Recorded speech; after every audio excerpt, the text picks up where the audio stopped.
पत्नी कौन होती है? तो पति का मतलब क्या था ये सुनिएगा। पति का मतलब होता है रक्षा करने वाला। कृष्ण को वो पति मान चुकी थी स्त्रियां, जिनके पति मार गए थे या जिनके पतियों को कैद में डाल दिया था, या जो ऐसे विधवा हो चुकी थी, ऐसी विदुर स्त्रियां थी। और वो जो विदुर स्त्रियां थी 1,16,000 उन विदुर स्त्रियों का कोई पति नहीं था, यानी कि रक्षा करने वाला नहीं था। पति का अर्थ रक्षा करने वाला भी होता है। पति का मतलब वही नहीं होता जिससे विवाह होता है। अच्छा, राष्ट्रपति होता है कि नहीं? बोलो, अरे बोलो भाई। तो वो सबसे विवाह करता है क्या? पूरे राष्ट्र से विवाह करता है क्या? कोई विवाह संस्कार होता है? अरे पति का मतलब राष्ट्र की रक्षा करने वाले को पति कहा जाता है। कृष्ण ने ऐसी बहुत स्त्रियों की रक्षा की, इसलिए कृष्ण को वो अपना पति मानती थी, लेकिन कृष्ण उनको पत्नी नहीं मानते थे। समझ गए आप? कृष्ण को उनको पत्नी नहीं मानते थे। कृष्ण की एक पत्नी थी जिनका नाम था देवी रुक्मणी। और आपको बताना चाहूंगा, प्रद्युम्न कृष्ण का पढ़ने के लिए मिलता है तो वो कहते हैं प्रद्युम्न जिस समय पर आते थे तो कई बार यही पता नहीं चलता था कि कृष्ण है कि प्रद्युम्न है। तब एक दिन एक माला उठा करके रुक्मणी ने कृष्ण के गले में डाल दी कि माला आप पहना करो सदा, जिससे पता चल जाएगा कि कौन कृष्ण है और कौन प्रद्युम्न है।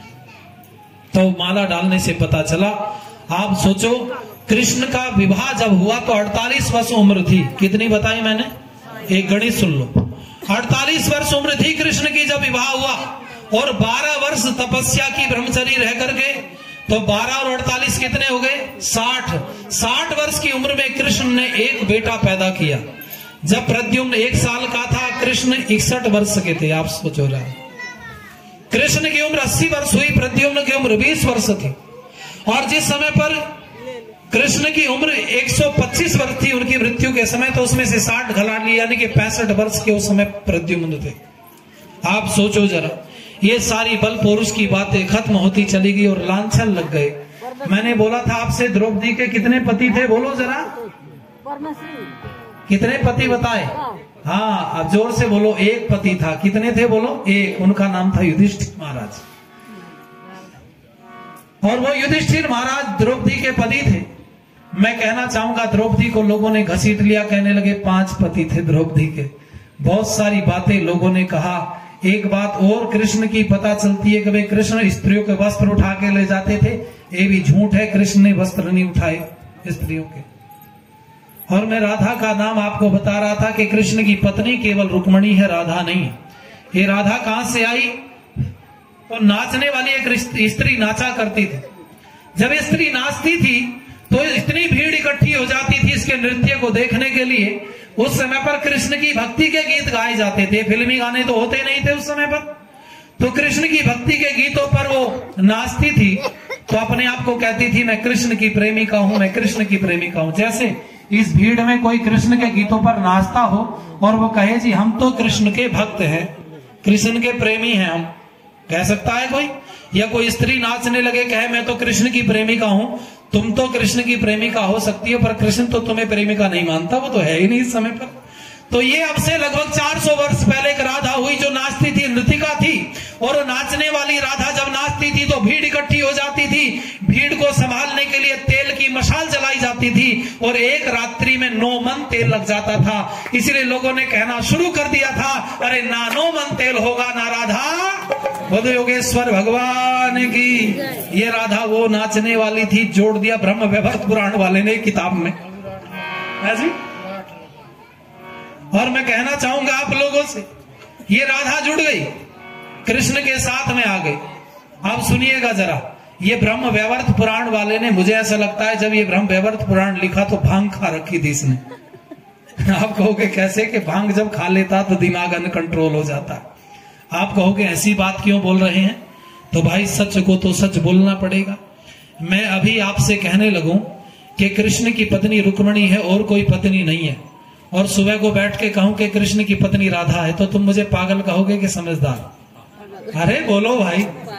मैं अभी कह दूं कि मर्यादा पुरुषोत्तम श्री रामचंद्र जी का जन्म अयोध्या में हुआ था, और सुबह को आके कहने लगूं कि मर्यादा पुरुषोत्तम रामचंद्र जी का जन्म तो मथुरा में हुआ था, तो आप क्या कहोगे? सत्य वचन महाराज या झूठ वचन महाराज? बोलो। अरे यही तो दिमाग लगाना है भैया। ब्रह्म वैवर्त पुराण वाले का तुम बुद्धि का अपने आप परीक्षण कियोगे, उसने गांजा तो नहीं खाया था कहीं।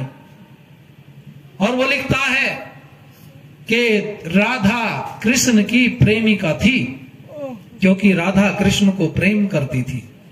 समझ में आई बात? एक संबंध हो गया कृष्ण का राधा का। अब आगे लिखता है कि राधा कृष्ण की मामी थी। बोले कैसे? कि रायण कृष्ण के मामा थे, उनकी पत्नी थी। कितने संबंध हो गए राधा के साथ कृष्ण के? अरे बोलो भाई, 2 हो गए। अब सुनो, यहां नहीं रुका, कहने लगा राधा तो कृष्ण की पत्नी थी। पूछा कैसे? कि ब्रह्मा जी ने वन के अंदर विवाह संस्कार कराया था। 3 संबंध बता दिए। अब चौथा सुन लो, अब तुम्हें बिल्कुल ही पता चलेगा कि नीरा मूर्ख आदमी था। कहता है राधा तो कृष्ण की बेटी थी। क्यों जी, आपको नहीं लगता इसने गांजा खाया था? अरे बोलो भाई। अच्छा, कुछ भी पुस्तक में लिखने से सच थोड़ी हो सकता है। हम कथा करने बैठे तो हमें अभिष्ट है कि सत्य ही बोलना चाहिए। इस गद्दी पर पीठ पर बैठ करके भी अगर मैं असत्य भाषण करूं तो इससे अच्छा ये है कि योगेश्वर कृष्ण के लिए लिखने वाले स्वामी दयानंद ने लिखा है कि मां के गर्भ में मर जाना चाहिए था उन दुष्टों को जिन्होंने कृष्ण पर लांछन लगाए। कृष्ण जैसा व्यक्ति मुझे सत्य अभिष्ट है। और वो ब्रह्म वैवर्त पुराण का लिखने वाला कहता है कि कृष्ण की बेटी थी। बोले क्यों? कि जो रायण था ना, वो कृष्ण का